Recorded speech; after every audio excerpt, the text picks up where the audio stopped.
In the last video, we discussed the confused premise of Dragon Age Origins, a fantasy RPG that was designed around being a spiritual successor to Baldur's Gate, but gussied up to an M rating. In particular, Dragon Age Origins spends much of its time setting up an extremely bigoted, oppressive fantasy world, and then decides to distract you with an evil horde of Darkspawn that take up the majority of the plot, leaving you to barely interact with the part of Dragon Age that had any real potential for a story. Evidently, lead writer David Gator hadn't even considered the idea of the Darkspawn until lead designer James Olin demanded it be part of the game. I'd really warmed up to the task after some initial trepidation. This was going to be my subversion of the fantasy genre, a world that was in the aftermath of its Lord of the Rings era, where dragons were dead and magic was waning. I could take all the tropes I disliked about fantasy as a genre and turn them on their head, say something about the genre itself. I was psyched. James was less psyched, as it turns out.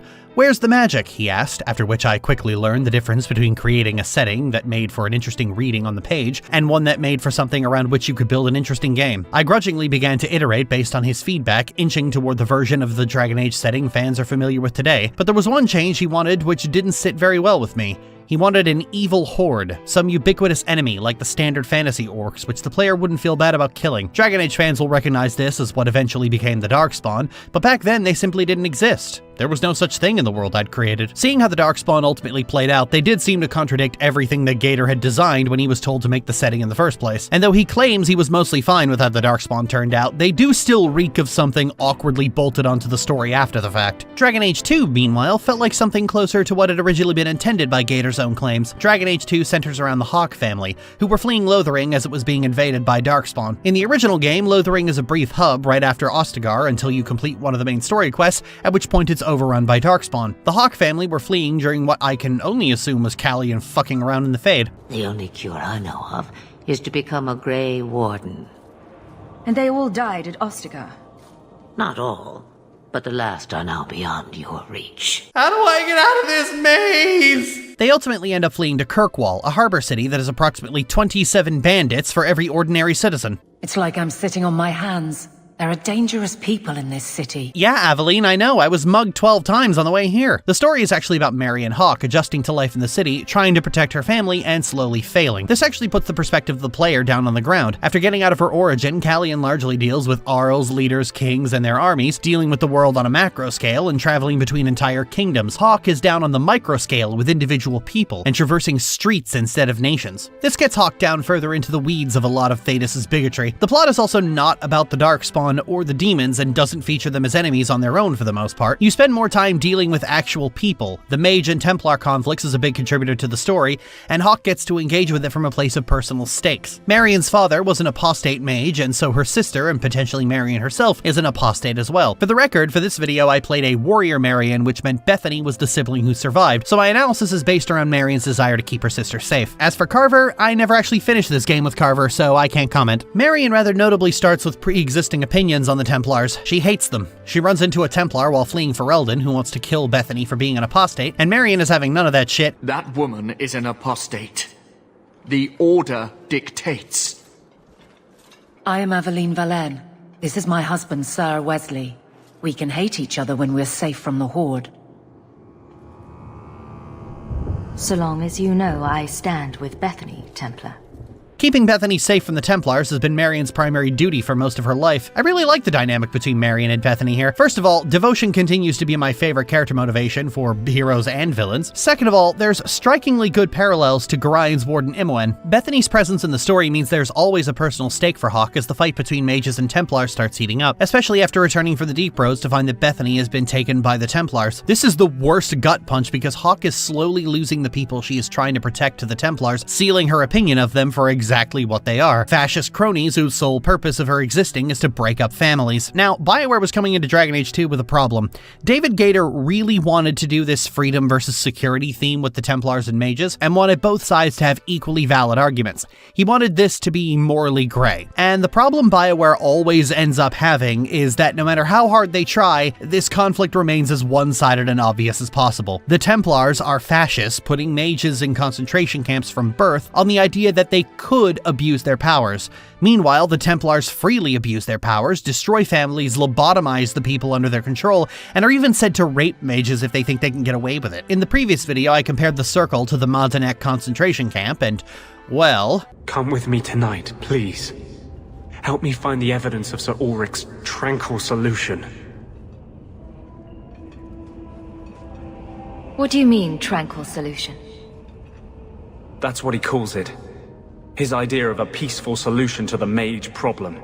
Dragon Age 2 attempts at all times to make this morally grey by showing you mages who have turned to blood magic and become abominations. Most of the quests and storylines in this game circle back to either the Circle or blood magic, but at every possible opportunity they show it predominantly being Circle mages who turn to blood magic in their efforts to escape and fight back against the Templars. This rubbed me the wrong way back in 2010, but in the same way that Elven Ghettos directly draws comparison to the ghettoization of ethnic minorities in America and Nazi Germany, this aspect of the Mage-Templar conflict draws dangerously close to things like 9/11 being used as a pretext for the War on Terror, which killed millions of people at the hands of the US, or October 7th being used as the pretext for Israel's inhuman barbarism against the people of Gaza and every other nation that looks at them funny. And in these cases, the large powers in question were the ones who created the situation that led to the scapegoat in the first place. It's hard not to look at desperate mages turning into abominations after being threatened by Templars and not ask, what the fuck did you think would happen? Just to put the shit cherry on the whole thing, when tasked to help rescue Anders' friend from the Circle, we find that he's been made tranquil, which is the Chantry's version of a lobotomy. His friend makes it clear exactly what the hell he's in during a brief period of lucidity, where he asks Anders to kill him. That's how bad being made tranquil is. If a mage briefly regains their sanity, they will literally beg for death. About the closest thing to a justification that the Templars actually have is Quentin, a necromancer who's been committing a series of grisly murders to Frankenstein's monster his wife back together, even killing Marion and Bethany's mother in the process. See, you might say, mages are dangerous. But what does this say about the Templars?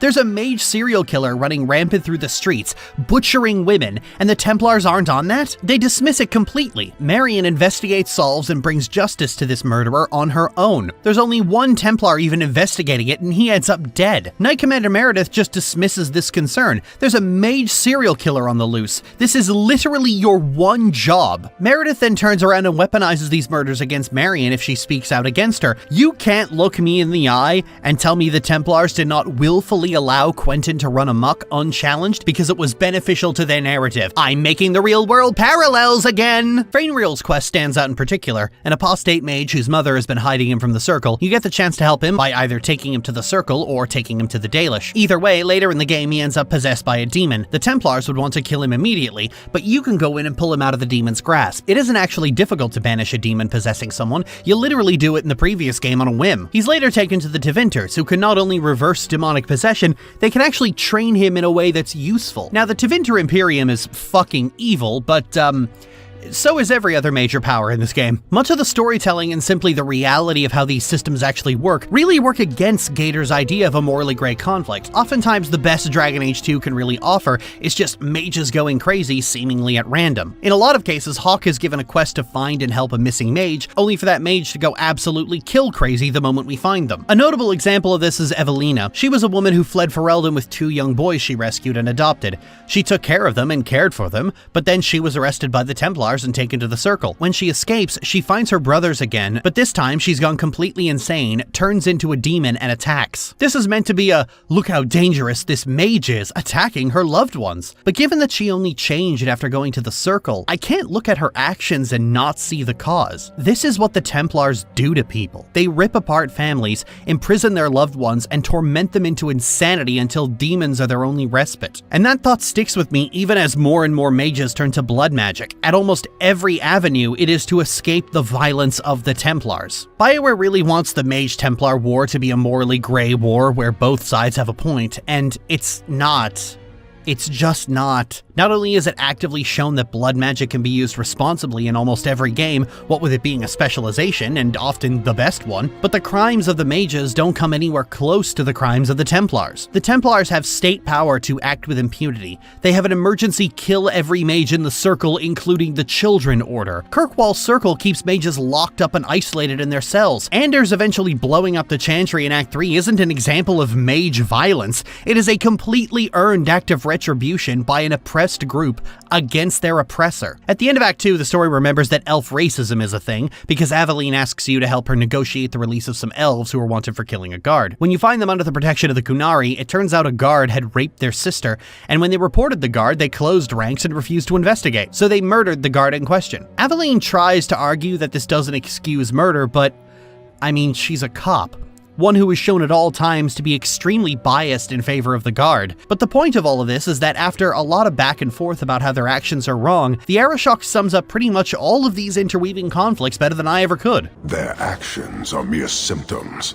Your society is the disease.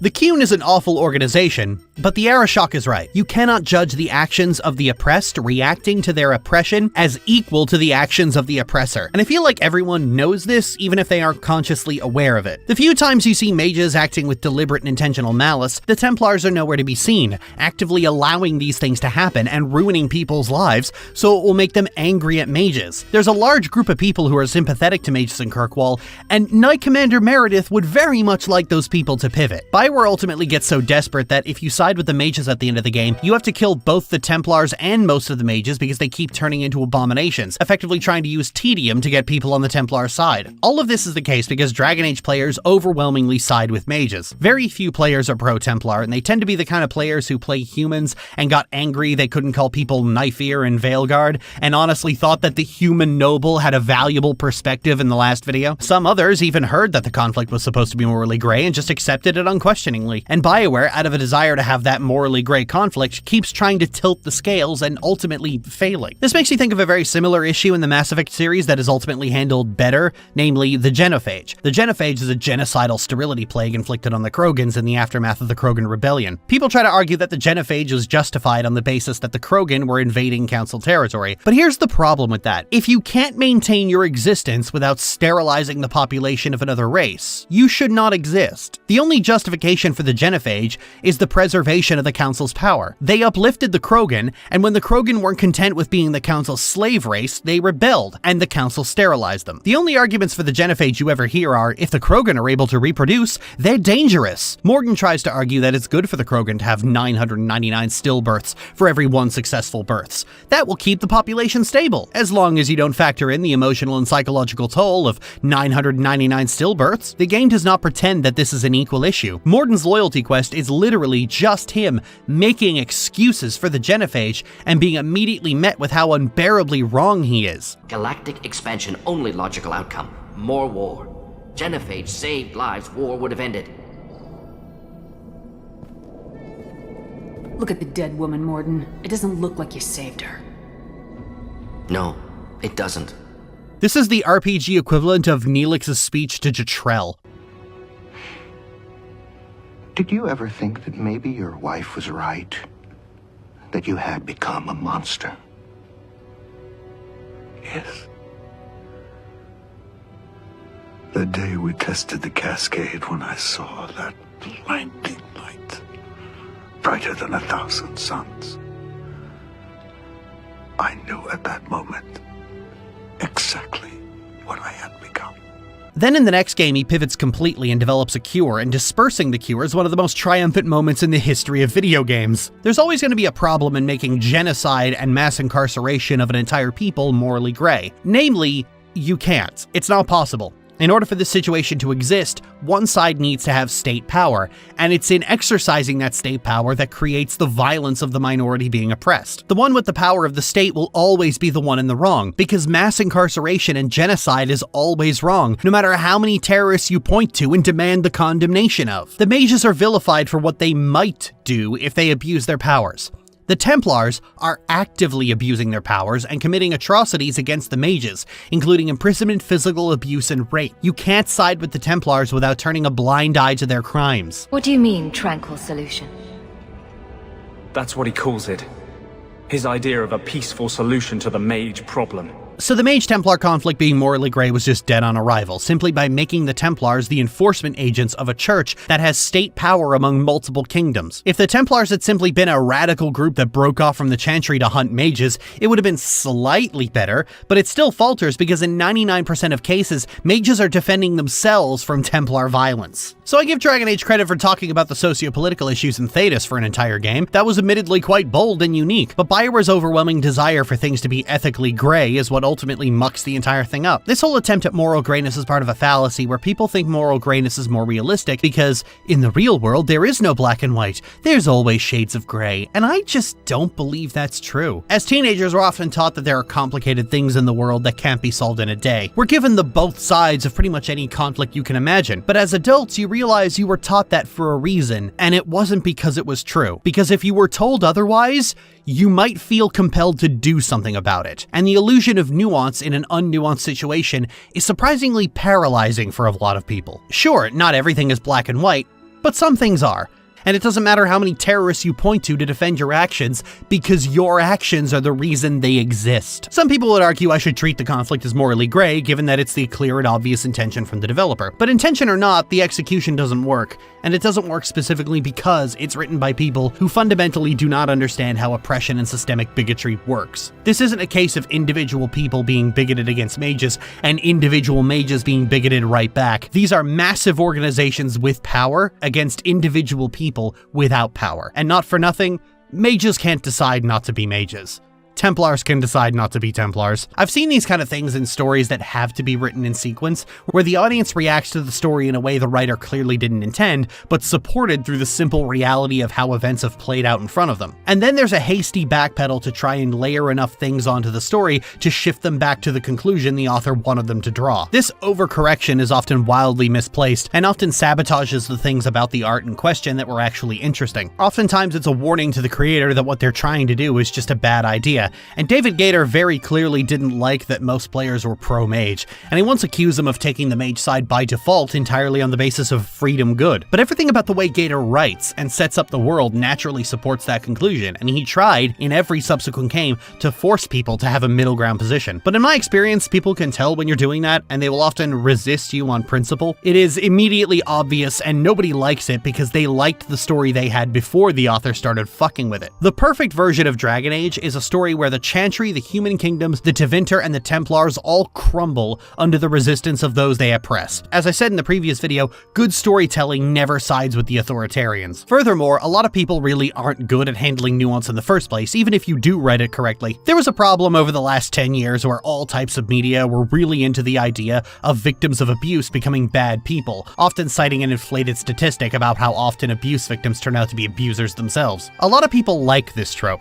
Hell, they don't just like it, they love it. They think it's automatically good because hurt people hurt people. But they only like the appearance of the nuance involved in that kind of story. Because if you say, hey, it's kind of fucked up to villainize abuse victims like this, they will scream that statistic back at you. Conversely, if you try to discuss the way in which one of these characters is a victim of abuse, they will often try to refute you by pointing out that they do bad things, in spite of the fact that they have often proclaimed from the rooftops that victims of abuse can be abusers as well. And look, this admittedly isn't the best example because I know exactly why people do this. While they like the appearance of nuance of an abuse victim becoming abusive, in reality, they equate victimhood with innocence and refuse to acknowledge the victimhood of people who behave poorly as a result of their abuse. And they will shout that slogan not as an acknowledgement of nuance, but as a reason to avoid thinking about the nuance. This is called a thought-terminating cliche. And a lot of people profess to like moral grayness because they are told it's smarter. They are told it's better. They are told it's more realistic, so they mold that supposition onto the things they already like. This is also the case with creators themselves. When you start with a premise like, I need this conflict to be morally gray, how well you succeed depends on how well you understand what morally gray means. Gray does not mean justifiable. It does not mean balanced. If a character is morally gray, you do not know where they stand ethically. They are confusing, their actions seemingly without consistency. That sense of unease, of unknown, of uncertainty is what gray is. If there was a good reason or justification for their actions, that would not be morally gray. That would be morally fine. And if you're trying to make something morally gray, perhaps don't draw immediate comparison to one of the most heinous crimes against humanity ever committed. And certainly don't draw comparison to two of them. A lot of this comes down to to simple understanding of oppression. It doesn't really surprise me that 2011 David Gator thought that there was an equivacy between street crime and police brutality. That's how a lot of people with privilege see the world, so of course Cops and Robbers ends up being a story that comes out of that. And it's not like he's just stagnated over the years. Gator's most recent game is about a woman killing and escaping her abusive uncle husband. It's been 14 years since Dragon Age 2 released. I expected there to be some personal growth, and despite all my criticisms, I actually think Dragon Age 2 is the best Dragon Age game. It really gets into the mud with the Mage-Templar conflict, and Marion's story herself is so gut-wrenchingly sad as she tries to keep the people she loves safe and slowly but surely loses them. In my mind, it really didn't matter how many arguments the Templars made. Marion sided with the mages because that's where Bethany is, and she's not losing anyone else to these damn Templars. They said someone was spying. We needed leverage. Someone they cared about. As a hostage. We just got word they pulled some girl from the Circle. Sister, I think. You bastards kidnapped my sister! With the benefit of hindsight, it was actually really bold to lower the stakes and make a more personal, emotional story, especially as the concept of the AAA mega game gets further and further away from emotional storytelling. Dragon Age 2 is extremely unique, not just among its own series, but among RPGs as a concept, and no matter how many criticisms I make of it, I will always love it for that. Supposedly there was a plan for Marion to become the new protagonist of the series, but sadly, the smaller scale story and the player sexual companions really pissed off the gamers TM at the time, and they made it their business to hunt down and terrorize one of the women on the writing team for supposedly gaying up their dark fantasy. The visceral proto-Gamergate backlash caused BioWare to pivot and return to a blank slate protagonist for Inquisition and get right back to the monster invasions. But we'll talk about Inquisition next time. I'm Lily, and thanks for watching. So many shades of gray. Oh, how can you say that you know but not follow? Good easily fades away. Naive young boy will swallow you whole because 1, 2